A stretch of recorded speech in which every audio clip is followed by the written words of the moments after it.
السلام عليكم ورحمة الله وبركاته.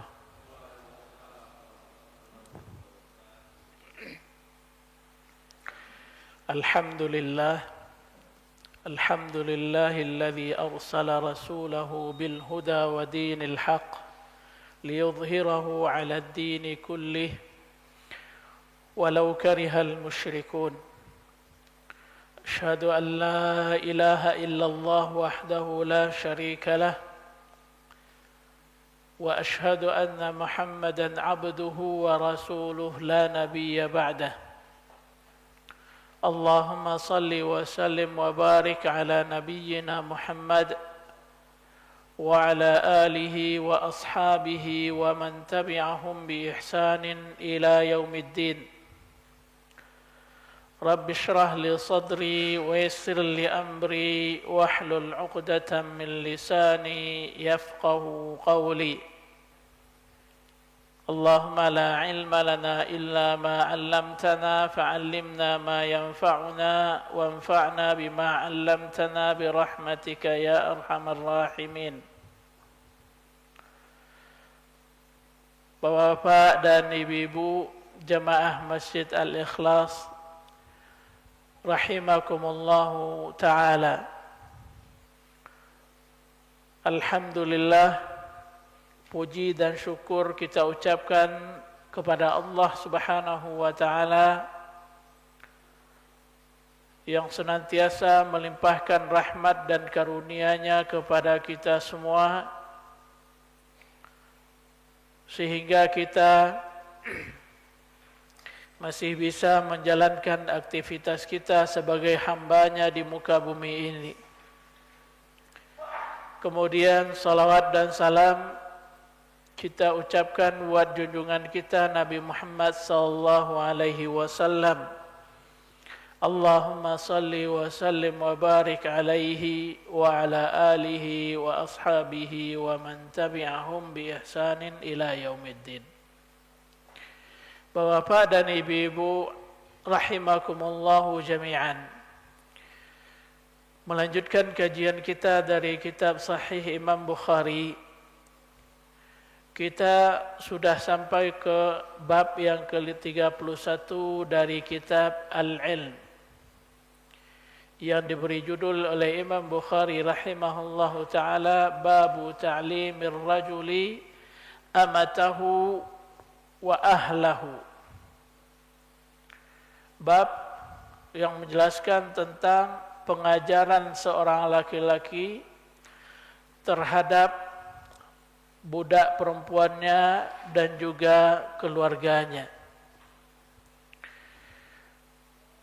Bapak dan Ibu hafizakumullahu ta'ala, hadis ini akan menjelaskan kepada kita motivasi atau dorongan atau ajakan kepada kita semua untuk mengajar atau menjelaskan urusan agama kepada keluarga kita, dan pahala yang dijanjikan oleh Allah Subhanahu wa ta'ala bagi orang yang mau melakukannya. Baik, sebelum kita menjelaskan hadis ini, kita sebagaimana biasa akan baca hadis yang ke-97 ini terlebih dahulu. Kemudian kita jelaskan dan kita ambil beberapa faedah sebagaimana yang disebutkan oleh Syekh Muhammad bin Shalih Al-Utsaimin rahimahullahu taala dalam kitab beliau ini. Baik, silakan baca. Bismillahirrahmanirrahim. Assalatu wassalamu ala rasulih amma ba'd. Qala muallif rahimahullahu ta'ala wa nafa'ana bi'ulumi wa ulumi masyayikhina fid darain amin. Amin. Babu ta'limir rajuli amanatu ahlahu. Akhbarana Muhammadun huwa ibn Salam haddathana al-Muharibi qala haddathana Salih ibn Hayyan qala qala Amir asy-Sya'bi haddathani Abu Burdah an abihi qala qala Rasulullah sallallahu alaihi wasallam thalathatun lahum ajran rajulun min ahli al-kitabi amana bi nabiyhi بنبيه وآمن بمحمد صلى الله عليه وسلم والعبد المملوك إذا أدى حق الله وحق مواليه ورجل كانت عنده أمة فأدبها فأحسن تأديبها وعلمها فأحسن تعليمها ثم أعتقها فتزوجها فله أجرا ثم قال عامر أعطيناكها بغير شيء قد كان يركب فيما دونها إلى المدينة. Baik, Bapak-bapak dan Ibu-ibu hafizakumullah taala. Hadis ini diriwayatkan oleh Imam Bukhari melalui sanad beliau dari Abu Burdah dari ayahnya. Nabi sallallahu alaihi wasallam menjelaskan ada 3 jenis orang atau 3 kelompok orang yang mana mereka akan mendapatkan pahala 2 kali, mendapatkan dua pahala. Jadi Nabi SAW menjelaskan ke dalam hadis ini ada 3 kelompok orang yang mana masing-masing kelompoknya atau masing-masing jenisnya akan mendapatkan dua pahala. Yang pertama kata beliau, seorang laki-laki dari ahli kitab yang beriman dengan nabinya dan beriman dengan Muhammad sallallahu alaihi wasallam. Jadi kelompok pertama atau orang pertama adalah laki-laki. Dalam hadis diungkapkan dengan kalimat laki-laki. Termasuk juga di dalamnya adalah wanita. Jadi ada laki-laki dari ahli kitab atau wanita dari ahli kitab. Yang dimaksud dengan ahli kitab adalah orang-orang yang sebelumnya beragama Yahudi atau Nasrani. Amana bi nabihi. Jadi dia beriman dengan nabi yang diutus kepada mereka, ahli kitab itu sendiri. Kita tahu bahwasanya para nabi sebelum Nabi Muhammad sallallahu alaihi wasallam itu diutus untuk masing-masing kaumnya. Dan yang paling banyak adalah kaum Bani Israel. Ya, nabi yang diutus kepada mereka diantaranya adalah Nabi Musa dan Nabi Isa.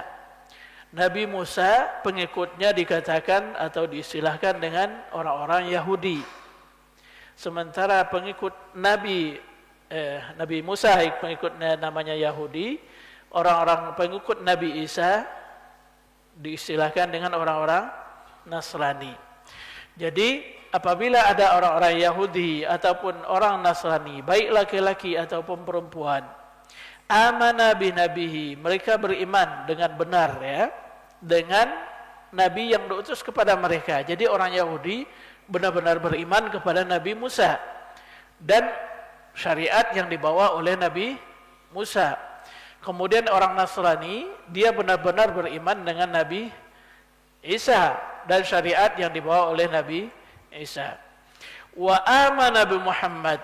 Setelah mereka beriman dengan nabi sebelum Nabi Muhammad, yaitu nabi yang diutus kepada mereka, kemudian tatkala Nabi Muhammad sallallahu alaihi wasallam datang, mereka pun beriman dengan Nabi Muhammad sallallahu alaihi wasallam dan ajaran yang beliau bawa, dalam artian mereka setelah beragama Yahudi atau Nasrani sebelumnya kemudian masuk ke dalam Islam.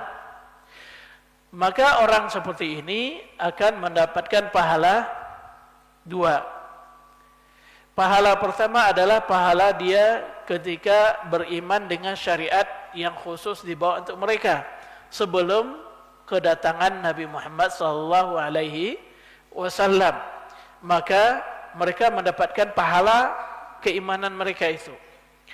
Kemudian yang kedua, ketika Nabi Muhammad sallallahu alaihi wasallam diutus, mereka pun beriman dengan Nabi Muhammad sallallahu alaihi wasallam, mengikuti syariat yang dibawa oleh Nabi Muhammad sallallahu alaihi wasallam, tidak lagi mengamalkan syariat yang sebelumnya.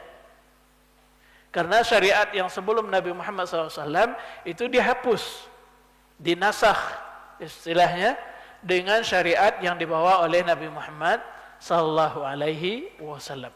Jadi kalau ada orang ahlul kitab itu beriman dengan nabinya dan beriman dengan Nabi Muhammad sallallahu alaihi wasallam, maka mereka mendapat pahala 2 kali lipat. Pahala pertama untuk keimanan dengan agama yang dibawa oleh Nabi khusus untuk mereka. Yang kedua untuk beriman dengan agama atau syariat yang dibawa oleh Nabi Muhammad sallallahu alaihi wasallam.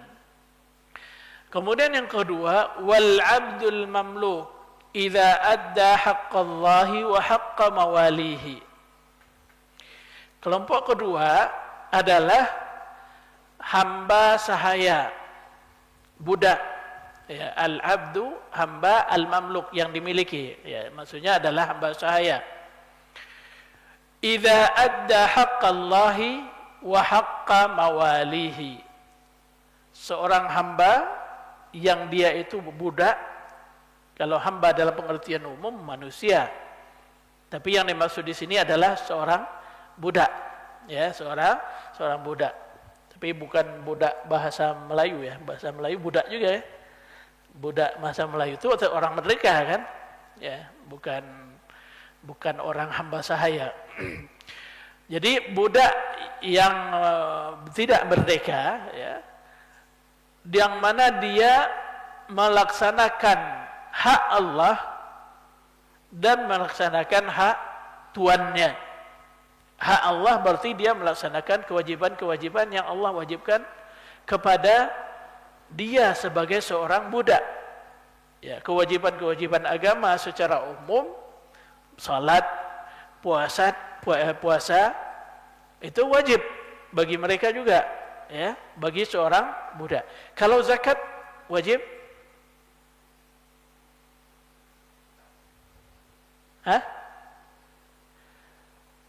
Zakat wajib enggak dibayarkan oleh seorang budak? Enggak. Karena dia tidak punya harta. Budak itu enggak punya harta, justru dia menjadi harta bagi tuannya. Boleh diperjualbelikan. Ya. Jadi bagaimana dia akan membayar zakat? Ke haji apalagi, ya. Mau haji pun enggak bisa. Jadi kewajiban-kewajiban agama yang dia pun diwajibkan oleh Allah Subhanahu wa taala kemudian dia laksanakan, maka berarti dia sudah melaksanakan hak-hak Allah, menunaikan hak-hak Allah Subhanahu wa taala. Wa haqqa mawalihi, kewajibannya kepada tuannya juga dilaksanakan. Dalam arti dia patuh kepada Allah Subhanahu wa taala dengan melaksanakan apa yang Allah wajibkan kepada dia sebagai seorang budak. Kemudian dia juga patuh kepada tuannya. Ya, tentu saja patuh kepada tuannya selama tidak melanggar hak Allah Subhanahu wa taala. Ya. Kalau dia disuruh atau diperintah oleh tuannya melakukan perbuatan yang melanggar hak Allah, maka dia pun tidak ada kewajiban untuk mentaatinya. Jadi apabila dia melaksanakan hak Allah atau kewajiban-kewajiban yang Allah wajibkan kepada dia dan meninggalkan yang dilarang juga, kemudian dia juga melaksanakan hak tuannya, ya, melaksanakan tugas-tugas yang diberikan oleh tuannya, maka budak tersebut mendapatkan dua pahala juga. Pahala karena ketaatannya kepada Allah Subhanahu wa taala, dan pahala kedua karena ketaatan atau kepatuhannya kepada tuannya. Ada yang juga ulama yang mengatakan bahwasanya pahala yang kedua itu adalah karena kesusahan dia dalam melaksanakan hak tuannya itu sendiri, ya. Kesusahan yang dihadapinya. Wallahu a'lam. Yang jelas adalah selama budak itu berbuat baik kepada Allah dan kepada tuannya, maka dia mendapatkan dua pahala. Kemudian yang ketiga, kelompok ketiga kata Nabi sallallahu alaihi wasallam adalah warajulun, seorang laki-laki yang memiliki budak perempuan. Laki-laki yang memiliki budak perempuan. Kemudian dia mengajar budak tersebut. Ya, mengajarkan hal-hal yang baik, mengajarkan ajaran agama kepada dia. fa ahsana ta'dibaha, dan mentarbiyah dia, mengajari dia adab dan tata krama dengan baik. Wa 'allamaha fa ahsana ta'limaha, kemudian mengajarkan ajaran agama. Yang pertama diajarkan adab, kemudian diajarkan urusan agama dengan baik. Thumma a'taqaha, kemudian laki-laki tadi memerdekakan budak perempuannya. Jadi si A punya budak perempuan, kemudian dia ajarkan adab yang baik, diajarkan ajaran agama dengan cara yang baik, setelah itu dimerdekakan. Fatazawwajaha, setelah dimerdekakan, kemudian dia menikahinya. Nah, orang yang seperti ini juga mendapatkan dua pahala.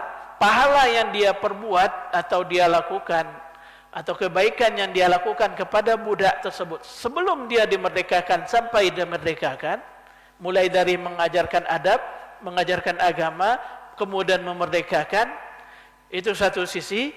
Kemudian di sisi lain dia juga menikahinya untuk menjaga kehormatannya, sekaligus untuk mengangkat derajatnya, mengangkat derajat budak perempuan tadi. Nah, laki-laki ini dia akan mendapatkan dua pahala. Dapatkan berapa? Dua pahala. Lantas bagaimana dengan perempuan?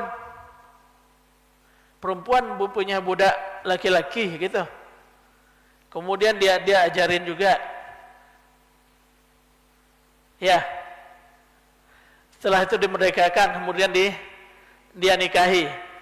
Wallahu alam. Kalau ada hadisnya tidak menunjukkan yang seperti itu ya.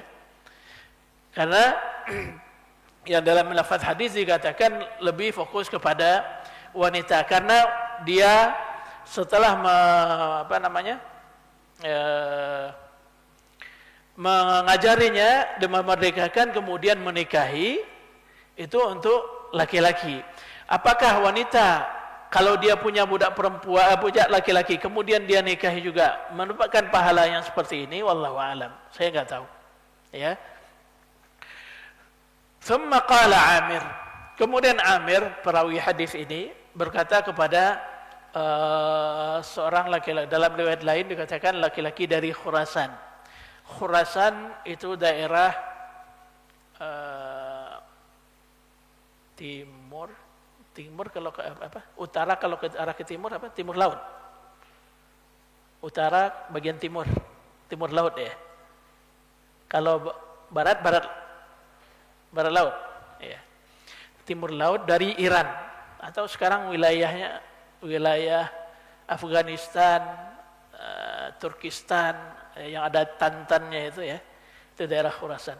Jadi waktu Amir rahimahullahu taala berkata kepada salah seorang laki-laki dari Khurasan, "A'tainakaha bighairi syai'in faqad kana yurkabu fi ma dunaha ilal Madinah." Beliau mengatakan, ini terkait tindakan para ulama rahimahumullahu taala di zaman dahulu yang melakukan safar untuk mendengarkan hadis di tempat yang jauh.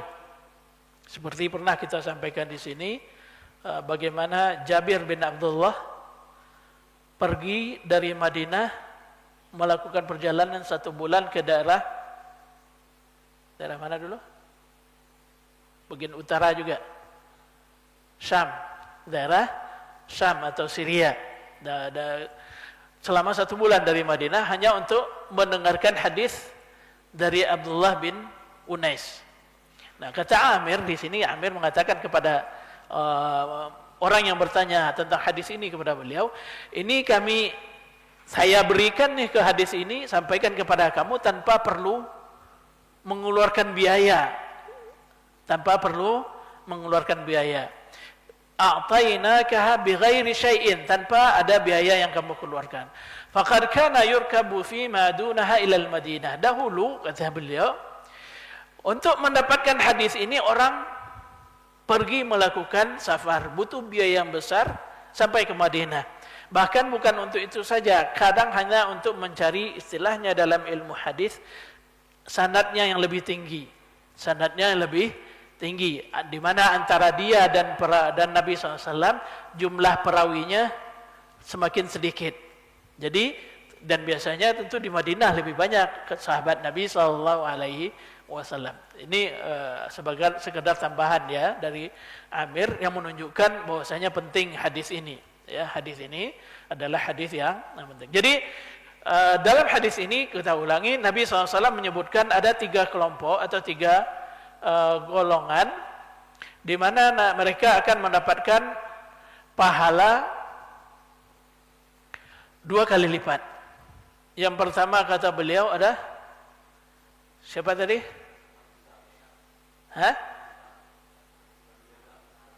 Ahlul kitab. Ahlul kitab yang beriman dengan Nabi yang diutus kepada mereka, kemudian beriman dengan Nabi Muhammad SAW. Yang kedua,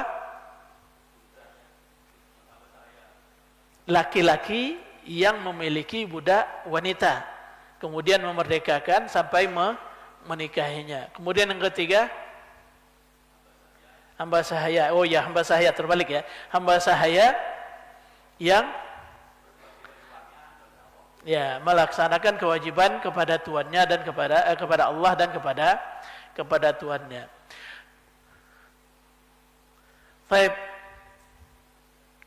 Lantas apakah hanya 3 ini saja atau 3 kelompok ini saja orang yang mendapatkan pahala 2 kali lipat?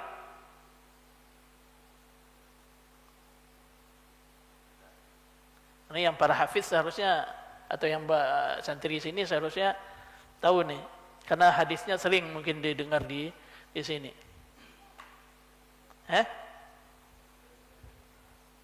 Enggak ya, bukan 3 itu saja, masih banyak yang lainnya. Tapi dalam hadis ini disebutkan oleh Nabi SAW hanya 3. Yang lainnya seperti apa? Yang mendapat pahala 2 itu.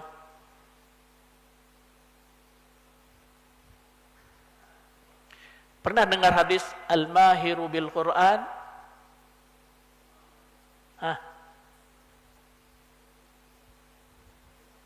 Yang mahir membaca Al-Quran akan bersama malaikat kiramil bararah. Tapi orang yang kesusahan, apa kata Nabi SAW? Falahu ajran. Orang yang kesusahan terbata-bata membaca Al-Quran, maka dia pun mendapat 2 pahala. Siapa lagi?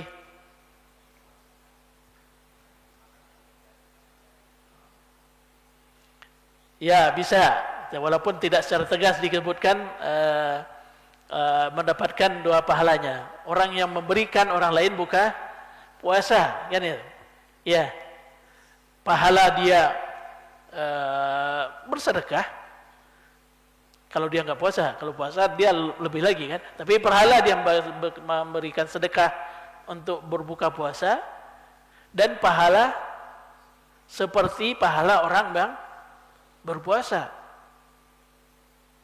Demikian juga di dalam hadis lain, orang yang menghidupkan salah satu sunnah yang sudah dilupakan.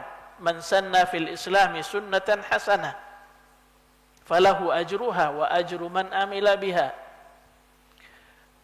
Orang yang menghidupkan sunnah kembali, atau seorang yang berinisiatif melakukan perbuatan baik, kemudian perbuatannya itu diikuti oleh orang lain, maka dia pun akan mendapatkan pahala yang 2 kali, pahala yang dia kerjakan dan pahala orang yang mengikutinya, ya.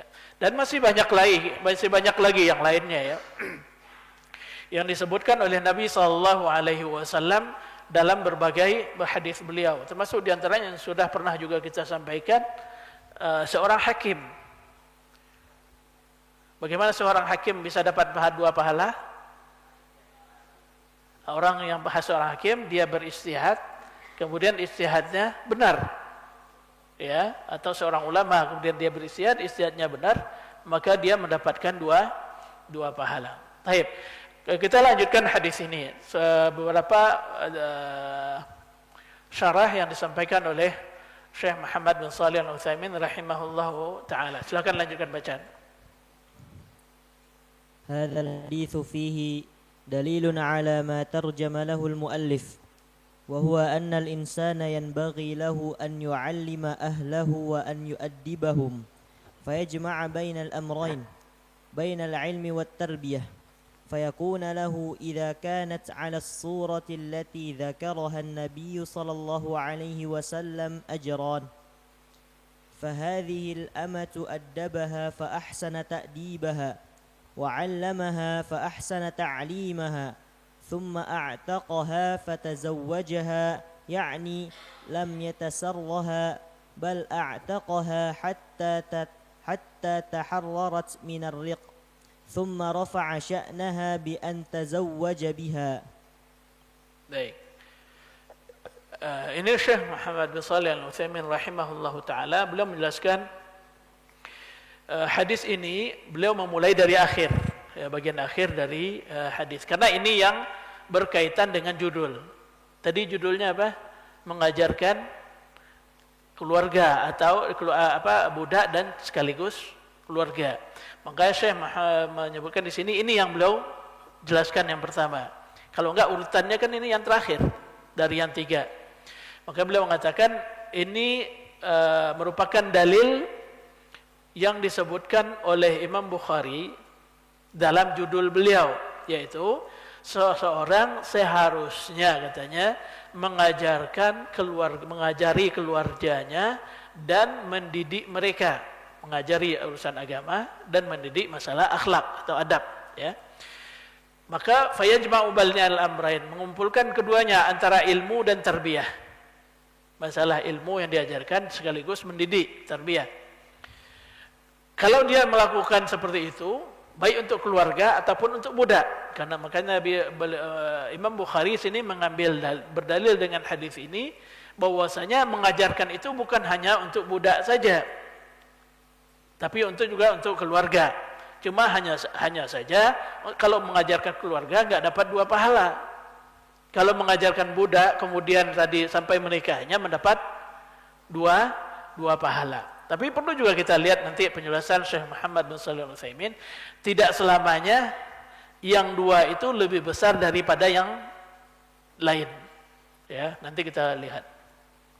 Jadi Imam Bukhari di sini kan mengatakan seharusnya seorang laki mengajari keluarganya urusan agama, pendidikannya, dan juga urusan akhlaknya, adabnya.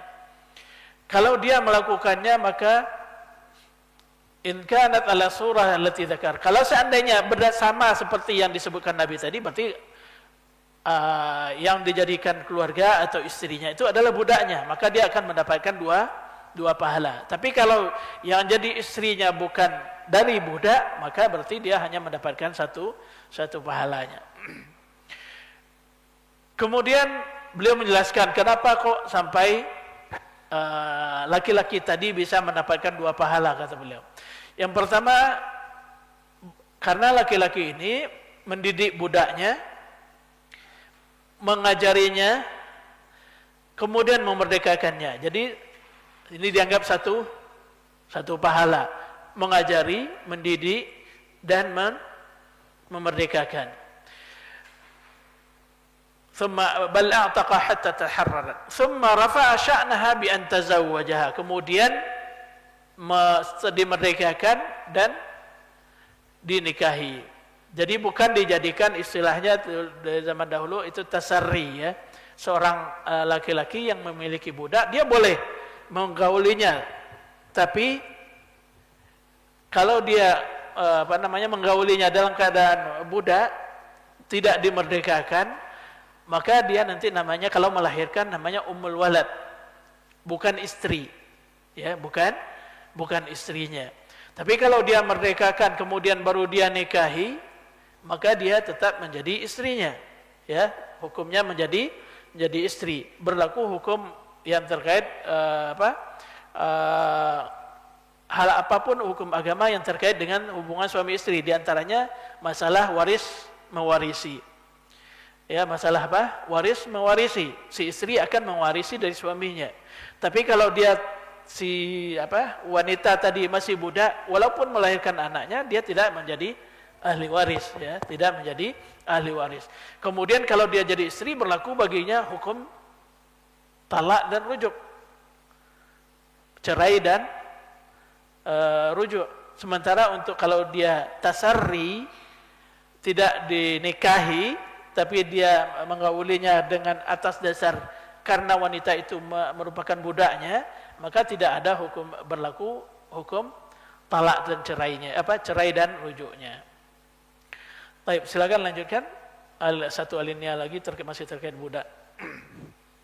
وانظر لو أن السيد أعتق أمته ثم أعلن ذلك ودعا المأذون الشرعية فعقد له النكاح واشتهر هذا بين الناس فسوف يكون ذلك رفعة لهذه الأمة فيكون له أجر سابق على الإتق وأجر لاحق. Ya, di sini beliau lebih mempertegas lagi kenapa kok dia dapat 2 pahala, kata beliau, ya. Ya, pahala pertama adalah karena si tuan tadi ketika sudah dimerdekakan, dinikahi dengan cara-cara yang baik, kemudian dia wanita ini masyhur di kalangan masyarakat bahwasanya dia adalah istri yang sah atau istri bukan budak lagi, maka itu akan mengangkat derajat orang tadi, wanita tadi. Maka beliau mengatakan fayakuna lahu ajr, laki-laki ini mendapatkan 2 pahala, ajrun sabiqun 'alal itq, pahala sebelum dia memerdekakan sampai memerdekakan, wa ajrun lahiq, dan pahala yang didapatkan setelah wanita itu dimerdekakan, yaitu dengan menikahinya dan menjaga kehormatannya. Baik, itu kelompok pertama atau kelompok yang ketiga dalam hadis, namun didahulukan oleh Syekh karena ini yang sesuai dengan judul yang dibuat oleh Imam Bukhari rahimahullahu taala. Baik, lanjut.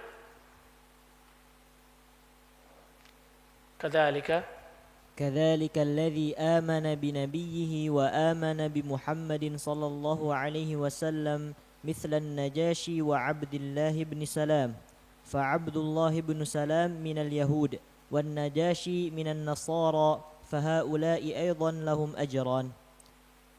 الأجر الأول من الإيمان بنبيه والثاني الإيمان بمحمد صلى الله عليه وسلم والثالث cukup wasani. Salisnya itu kelompok ketiga itu. Jadi penulisannya agak rancu ini.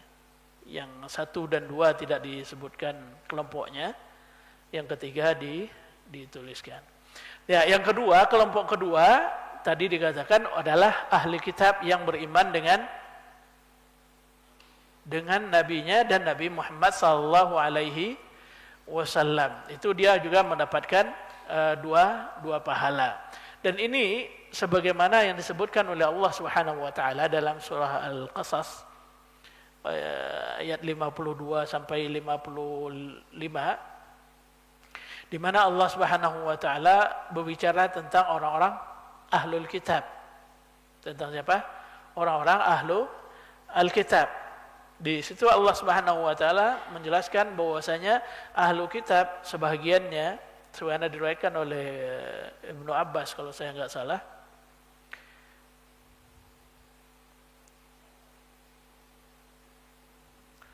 yang disebutkan oleh Ibnu Katsir rahimahullahu taala di dalam diriwayatkan oleh Sa'id bin Jubair, diriwayatkan oleh Sa'id bin Jubair, disebutkan oleh Imam Ibnu Katsir rahimahullahu taala dan tafsir beliau terkait surah Al-Qasas tersebut, di mana Allah Subhanahu wa taala mengatakan alladzina atainahumul kitaba min qablihi hum bihi yu'minun, orang-orang yang kami berikan Alkitab kepada mereka sebelumnya, ya, sebelum Al-Qur'an, hum bihi mu'minun, hum bihi yu'minun, ya mereka beriman dengan Al-Quran juga. Wa idza yutla alaihim, apabila Al-Quran itu dibacakan kepada mereka, qalu amanna bihi, mereka berkata kami beriman dengan Al-Quran ini. Innahul haqqu min rabbina, itu adalah kebenaran yang datang dari Tuhan kami. Inna kunna min qablihi muslimin, sungguh sebelumnya kami sudah beriman menjadi muslim, maksudnya bertauhid, ya, bukan masuk Islam kami dalam arti Islam yang dibawa oleh Nabi Muhammad, enggak. Muslimin maksudnya tunduk kepada Allah Subhanahu wa taala sesuai dengan ajaran yang dibawa oleh nabi-nabi mereka. Jadi mereka katakan ketika mereka mendengarkan ayat Al-Qur'an dibacakan kepada mereka, mereka katakan ini adalah kebenaran. Ini juga yang mengajak kepada keimanan yang dibawa oleh nabi kami, dan sebelumnya kami sudah beriman juga, tunduk kepada Allah Subhanahu wa taala, mentauhidkan Allah Subhanahu wa taala. Kemudian apa kata Allah Subhanahu wa taala? Ulaika yu'tauna ajrahum marrataini bima sabaru. Mereka itulah yang diberikan oleh Allah Subhanahu wa taala pahala mereka 2 kali. Karena kesabaran mereka, ya, kesabaran mereka melaksanakan agama mereka ketika Nabi Muhammad SAW belum datang, dan kesabaran mereka menjalankan syariat Islam setelah Nabi Muhammad datang. Sa'id bin Jubair mengatakan, hadis ini diturunkan oleh Allah Subhanahu wa taala terkait 70 orang pendeta yang dikirim oleh Najasyi, katanya. Datang menemui Nabi sallallahu alaihi wasallam. Kemudian Nabi sallallahu alaihi wasallam membacakan kepada mereka surah Yasin dari awal sampai akhir. Faja'alu yabkuna wa aslamu. Mereka pun menangis mendengar bacaan surah Yasin tadi dan masuk ke dalam Islam. Nah, orang seperti itulah yang dikatakan oleh Allah Subhanahu wa taala diberi pahala 2 kali. Diberi pahala 2 kali. Wa nazalat fihim hadhil ayah, dan turunlah kepada mereka turunlah kepada Nabi Muhammad sallallahu alaihi wasallam terkait orang-orang ini ayat ini, yaitu ayat yang sudah kita bacakan tadi.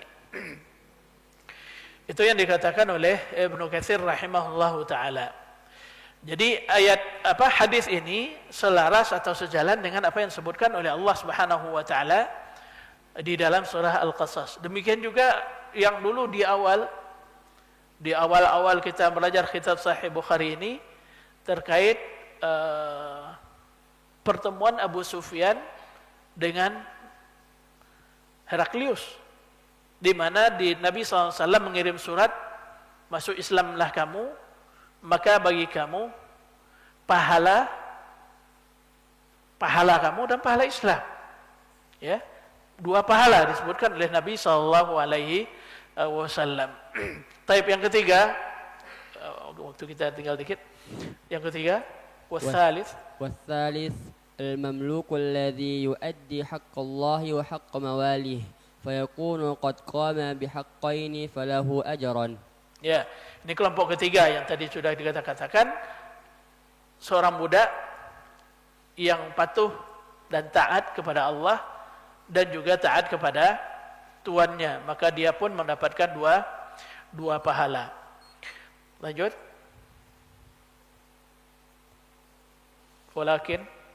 ولكن ليعلم أنه ليس العبرة بالكم بل العبرة بالكيف فقد يؤجر الإنسان مرتين أو أكثر ولكن يؤجر غيره بما هو أكثر كما في قصة الرجلين اللذين سافرا بعثهما النبي صلى الله عليه وسلم فحانت الصلاة ولم يجد الماء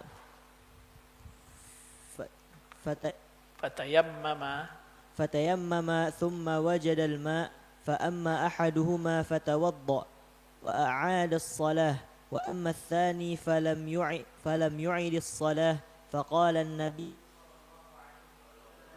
للذي توضأ وأعاد الصلاة لك الأجر مرتين وقال للثاني أصبت السنة فيكون عمل الثاني أكمل من عمل الأول لكن الأول لكن الأول لما كان فعله هذا مبنيا مبنيا على الاجتهاد وكان يحتسب به الأجر عند الله لما عند الله لم يضيع salah baris itu. لم يضيع الله تعالى عمله. Ya.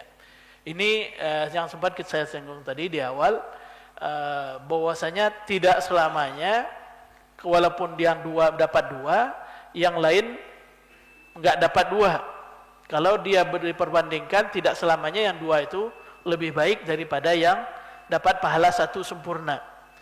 Baik, mungkin kita lanjut setelah azan insyaallah.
Alhamdulillah, wassalatu wassalamu ala Rasulillah, ba'd.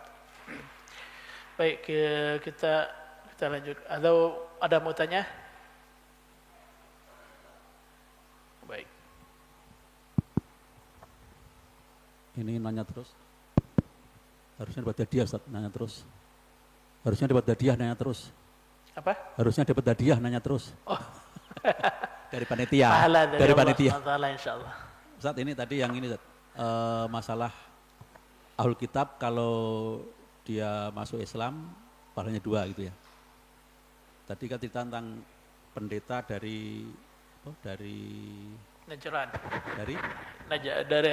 dari Habasyah. Habasyah. Ya.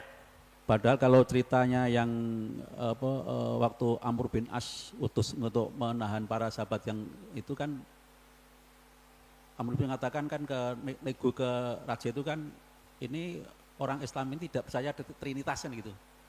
Tidak percaya Trinitas. Artinya kan pendeta itu kan musyrik. Lah mungkin dapat pahalanya itu apakah ada hubungan dengan ini? Kalau seperti sekarang ini sering banyak orang mu'alaf kan sering sampaikan, kalau Anda mu'alaf dari Kristen, itu pahala lama kebahagiaan kamu dianggap, dapat pahala, tapi dosa dihapus. Masuk Islam dapat pahala. Tapi pahala lama dihapus. Pahala yang lama masih berlaku. Apakah ini juga termasuk dari orang Hindu, Zat? Karena sama musyrik. Hindu, Buddha gitu, apakah juga dapat pahala? Karena kan pahala dia yang lama juga masih berlaku seperti orang ahli kitab. Waktu kita masuk Islam. Pahala dia yang Hindunya atau pahala yang 2 ini maksudnya? Enggak, kebaikan dia dianggap jadi pahala kalau masuk Islam. Apakah termasuk orang Hindu juga? Orang Hindu orang musyrik non ahli kitab. Terima kasih. Baik, berarti pertanyaannya yang terkait di luar ahli kitab ini ya. Kalau kan Yahudi dan Nasrani dia ahli kitab. Ini misalnya orang Hindu, Buddha, Konghucu, apalagi itu. Enggak, apakah 2 pahala tersebut ada hubungan dengan tadi? Kalau orang Oh gitu. juga, kalau itu ya, orang Hindu gimana? Yang disebutkan tadi adalah pahala terkait keimanan, bukan terkait amalan. Ya. Terkait keimanan syariat yang mereka lakukan. Ya, karena itu sesuai dengan syariat yang dibawa oleh Nabi Muhammad, Nabi Musa dan Nabi Isa. Lantas bagaimana dengan orang-orang? Ya.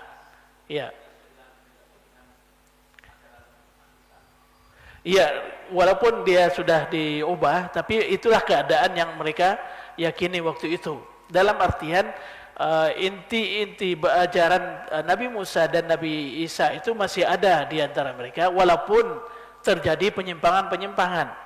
Karena yang dinamakan ahli kitab di zaman Nabi SAW mereka disebut sebagai ahlul kitab. Dan Al-Quran sendiri dengan tegas mengatakan bahwasanya mereka telah merubah ajaran, merubah kitab suci mereka. Ya, walaupun mereka sudah merubah kitab suci mereka dan mempercayai kalau Kristennya dengan Trinitas, mereka tetap dianggap sebagai ahlul kitab. Sebagai apa? Ahlul kitab. Dan itu pun di zaman Nabi kondisinya juga sudah seperti itu.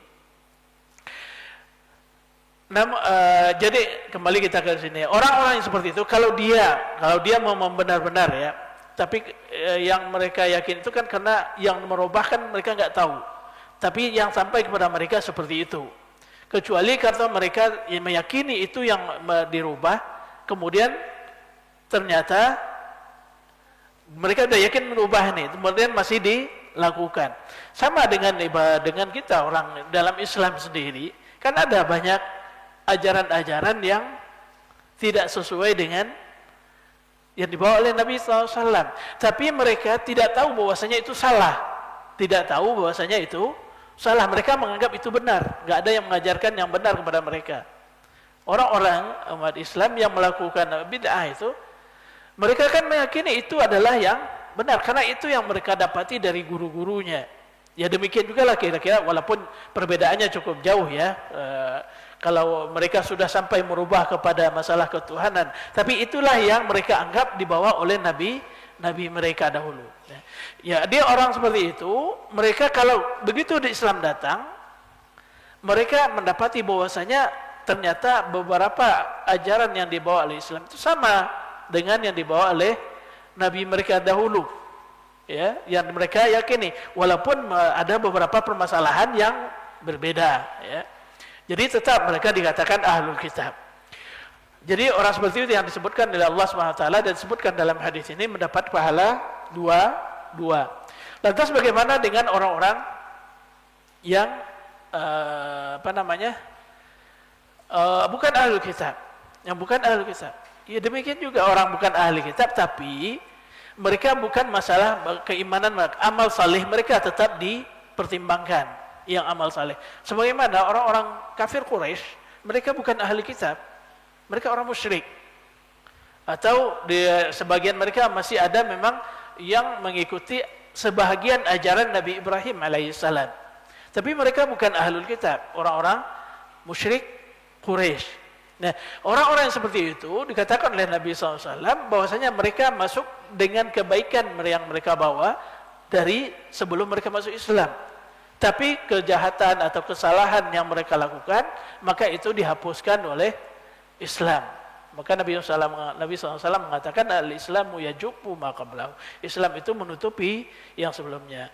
Kalau kita melihat hal ini, berarti orang-orang yang bukan ahli kitab, seperti orang-orang Buddha, ya Buddha, Hindu, Konghucu dan sebagainya, yang kebaikan berarti kebaikannya kepada manusia.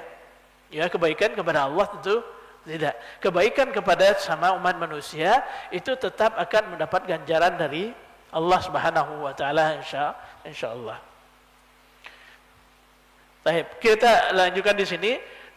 Ringkasnya di sini yang disebutkan oleh Syekh di bagian akhir adalah bahwasanya tidak selamanya yang dikatakan orang itu mendapat dua pahala, dia lebih baik daripada orang yang tidak disebutkan mendapat dua pahala. Seperti misalnya disebut contohkan di sini, ada dua orang sahabat Nabi SAW pergi melaksanakan suatu urusan, diperintahkan oleh Nabi SAW. Kemudian dalam perjalanan datang waktu salat, mereka nggak punya air untuk berwudu. Maka sebagai gantinya mereka bertayamum. Ya, mereka bertayamum. Setelah waktu salat, setelah mereka salat, melanjutkan perjalanan dan waktu belum habis, mereka menemukan air. Ya. Yang satu beristihad bahwasanya ketika dia karena masih waktu salat, maka dia berwudu.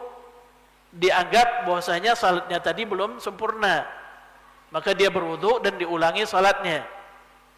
Sementara temannya enggak, dia merasa sudah cukup ya dengan salat yang dia lakukan pakai tayammum.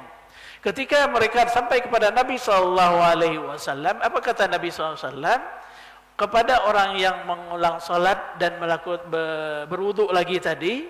Engkau mendapat pahala dua. Pahala karena sudah salat yang pertama, yaitu sesuai yang dengan tayamum, kemudian pahala karena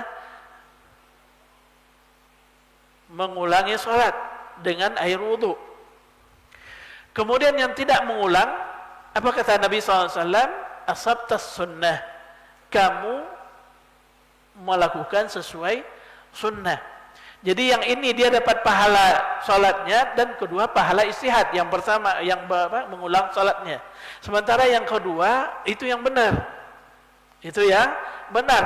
Nah, orang yang benar ini dari segi kualitas, pahala kualitasnya itu lebih besar daripada orang yang mendapat dua pahala.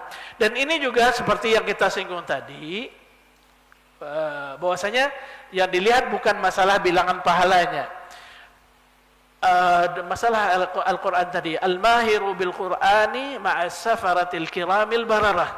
Orang yang pintar membaca Al-Quran, maka dia bersama malaikat, ya, bersama para malaikat. Sementara orang yang kesusahan membaca, tapi dia tetap membaca, maka dia mendapat dua pahala. Mana yang lebih besar pahalanya? Orang yang bersama malaikat atau yang dapat dua pahala? sama malaikat kan. Makanya Syekh mengatakan di sini yang dilihat itu bukan masalah jumlah bilangan, tapi masalah kualitasnya. Maka beliau mengatakan al-ibratu bil kam, laisal ibratu bil kam. Yang dilihat itu bukan masalah jumlahnya, balil ibratu bil kaif. Tapi yang dilihat itu adalah kualitasnya. Ya, dan dilihat apa? Kualitasnya. Jangan nanti orang yang pintar baca Al-Quran merasa minder juga. Wah, saya sudah pintar-pintar baca Al-Quran cuma dapat pahala 1. Sementara yang susah dapat pahala 2. Dari segi jumlah mungkin benar kurang yang yang pintar baca, tapi dari segi kualitasnya dia mendapatkan lebih daripada orang yang mendapat 2 pahala. Kualitas pahala yang ganjaran yang diberikan oleh Allah SWT bagi dia juga lebih. Baik, Bapak-bapak dan Ibu-ibu, hafizakumullah taala. Mungkin demikian kajian kita pada malam hari ini. Semoga Allah Subhanahu wa taala memberkahi waktu kita dan juga waktu-waktu kita selanjutnya dan memberikan kepada kita pemahaman agama yang baik dan benar. Kita tutup dengan doa kafaratul majlis. Subhanakallahumma bihamdika asyhadu an la ilaha illa anta astaghfiruka wa atubu ilaik. Wassalamualaikum warahmatullahi wabarakatuh.